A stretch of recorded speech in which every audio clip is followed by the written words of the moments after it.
Hey guys, welcome back to the channel. Now I don't know about you, but to me it kind of seems like every other week there's another company pumping out these power stations.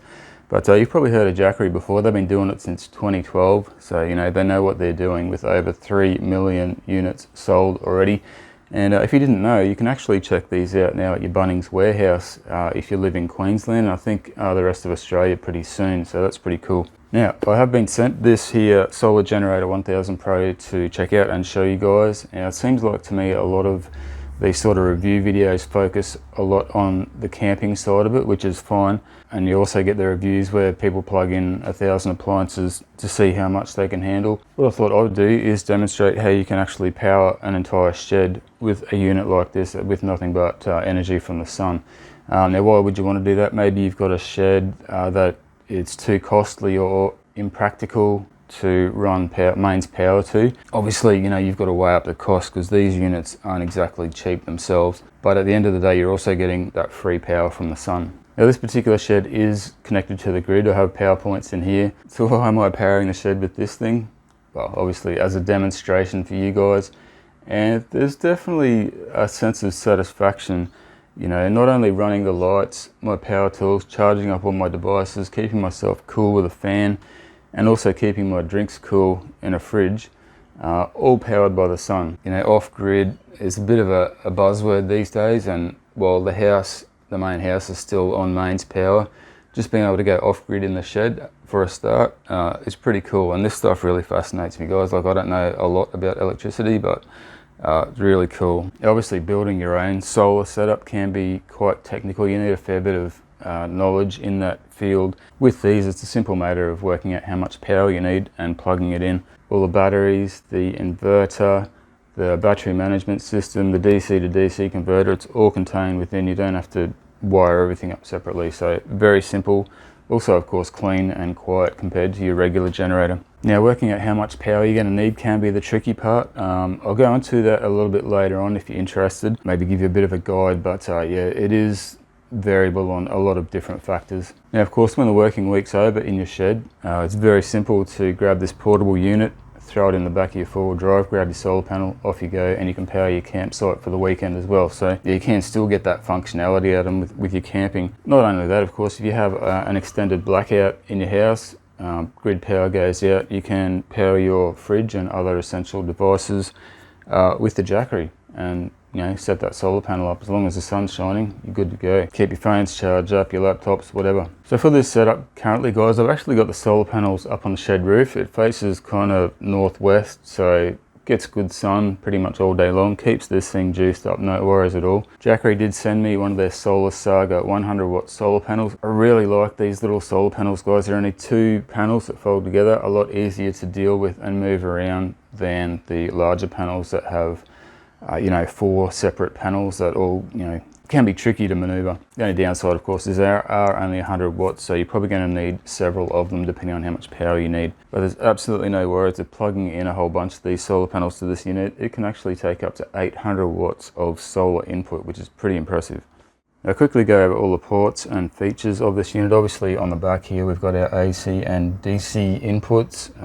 More on that a little bit later. 2 USB-A ports, 18 watts max. They are quick charge 3.0, really good. 2 100 watt USB-C ports. All the USB ports are controlled with this button here, turn on and off. Got your AC button here, which turns these 2 power points on and off. DC cigarette lighter port here, 12 volts. Turned on and off with that button there, and of course a handy light. Now the screen here looks a little bit flickery on the camera, but it doesn't look like that in real life. You can see you've got your input here. I'm getting 104 watts in from the solar.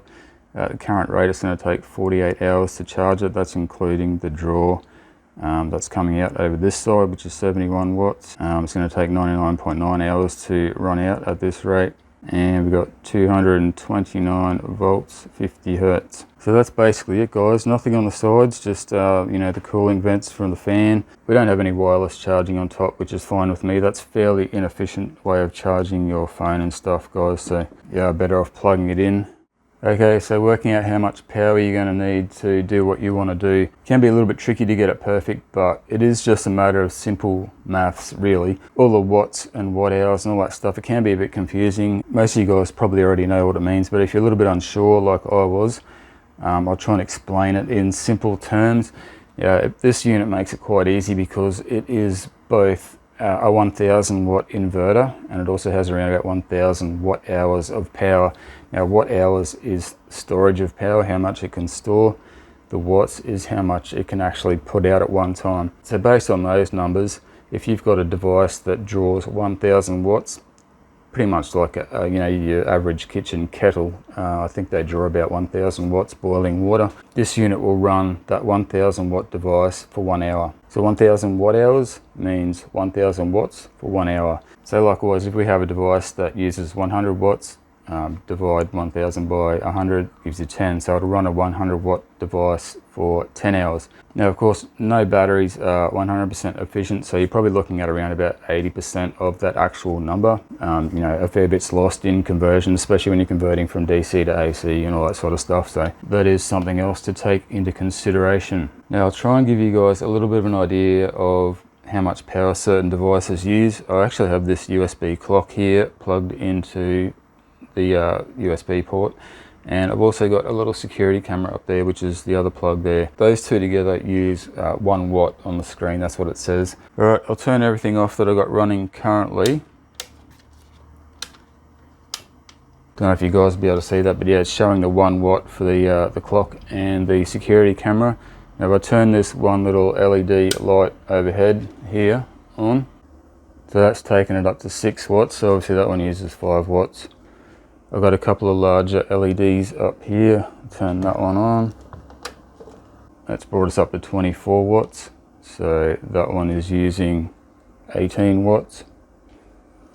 And another one over there has brought us up to 41 watts. Now I'll turn my little pedestal fan on. So yeah, I do have all this running from that one point, but as you can see, it's not drawing a lot of power, so it's not a problem. This power board here is plugged in there, all the lights are switched there, and I can plug in my other devices there or straight into this power point. So with the fan going as well, they're drawing 70 watts. Now it is fairly early in the morning, as you can see it's only 8:45. The solar panels are not facing the sun directly, but we're getting still 105 watts in, easily enough to cover this output. So this will actually charge up this battery while it's running all this stuff. Yeah, I'm not going to get too silly with trying to turn on a million things at once, but as a demonstration, so with all the lights and the fan and everything going, I can easily turn on this bench grinder or sander. That power board there is also connected to that power board there. Don't worry about my dodgy wiring, it works. We'll turn that on. So now drawing 237 watts. Can even run this one at the same time. 350, 337. That one takes a while to spin down. But yeah, these are not high draw devices, guys. This 1000 watt inverter can handle a lot more than that. I just saw it got up to 300 and something, but that's 1/3 of what it can do. I know that this Ryobi battery is dead flat, so I'm going to plug this in to charge.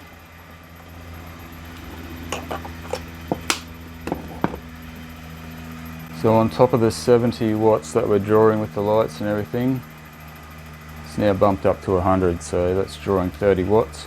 My little e-scooter needs charging up as well, so we'll get that plugged in, get everything charged up while the sun's shining.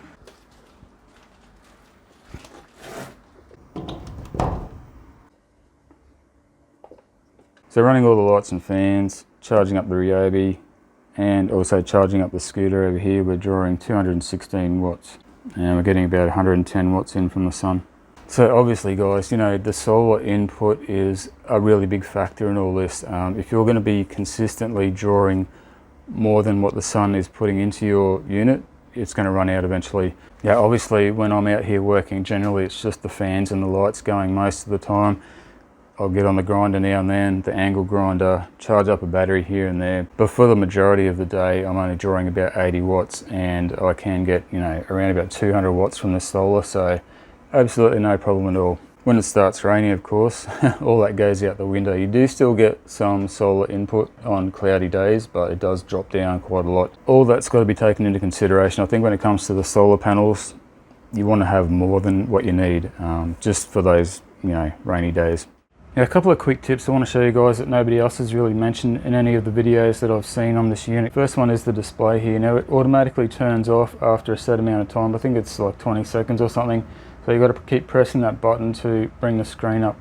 What you can actually do is double tap it and it will stay on until you turn it off. So really handy little function, I love that. So if I press that button again now, it'll cancel it and it will turn off after the 20 seconds, or I can just press it again and it will turn off straight away. Another thing is the low power mode, which I need. If I turn everything else off apart from the clock and the security camera, because it's only drawing 1 watt, this unit will automatically shut down because there's not enough power being drawn out of it. But you can switch it over to low power mode. This little icon here in the corner indicates that it's in low power mode. You know, to switch that on and off, you long press the display and AC buttons together and you can tell if it's enabled, as I said, with that little icon. So handy little feature, being able to keep that screen on, and also the low power mode. So yeah guys, for powering what I do out here in this shed, I've found so far, in using this for a couple of weeks now, it's more than enough for what I want to do out here. This little Jackery Solar Generator 1000 Pro, it's been flawless. It's really simple to use.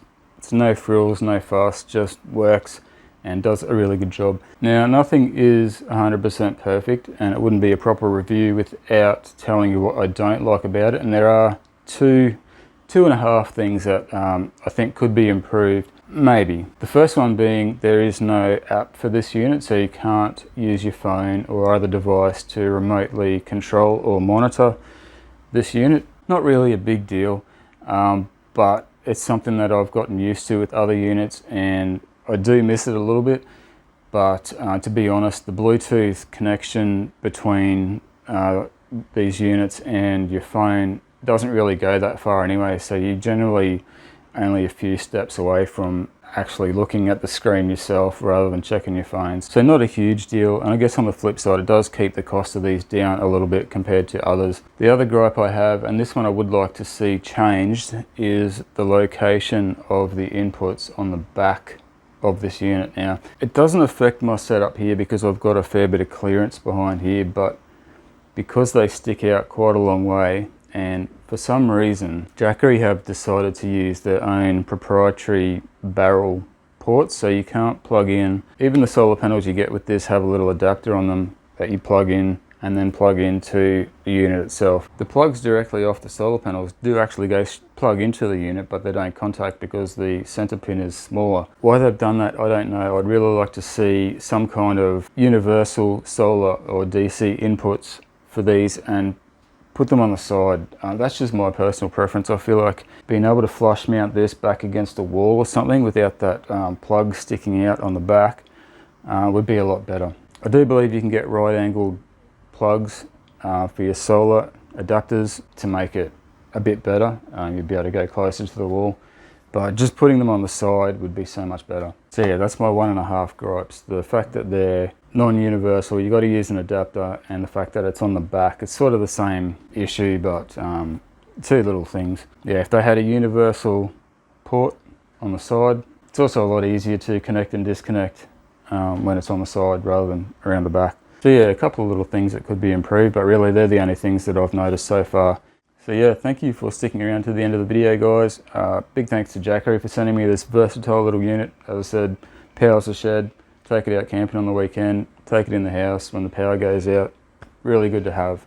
Now, I'm not sure if Bunnings Warehouse has actually carried this particular model of Jackery, guys, but remember, if you're in Queensland, to go and check out your Bunnings Warehouse.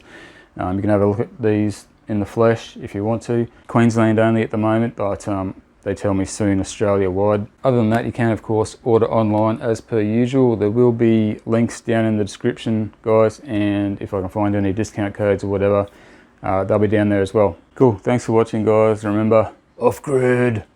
See you in the next one. Cheers.